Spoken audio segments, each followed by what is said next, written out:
To put it into Egypt. perspective, I always use this quote. I forget who came up with this, but it's a perfect analogy. Cleopatra lived closer to the invention of the iPhone than she did to the construction of the pyramids. Yeah. Even if you use the conventional 2500 BC dating of the construction of the pyramids, which is also under debate. It's under debate, yeah. Well, it's also, even if that's true, even if it is 2,500 years ago, the most baffling thing is how did they do it? There's no simple answers. I don't give a fuck what anybody says. There's no simple answers. How did they do it? How did they have such incredible sophistication in their construction methods? How did they get those massive 80-plus ton stones 500 miles down from the mountains with no equipment, no heavy machinery? Yeah. Whatever they did, I think it's reasonable to say that in a different way.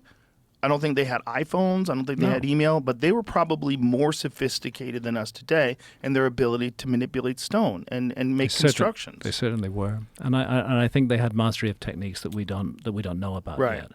And perhaps equipment. And perhaps equipment.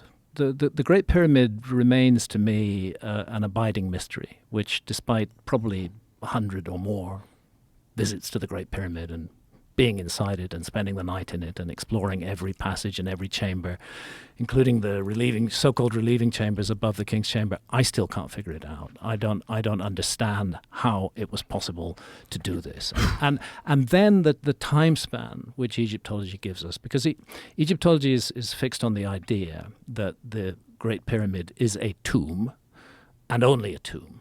And then it was built in about 20 years. 23 years. Yeah. Because if it's the tomb of Khufu, then it had to be built in 23 years because that was his reign. Right. He would start, in theory, building it at the beginning of his reign, and it's finished by the end of his reign. That's 23 years.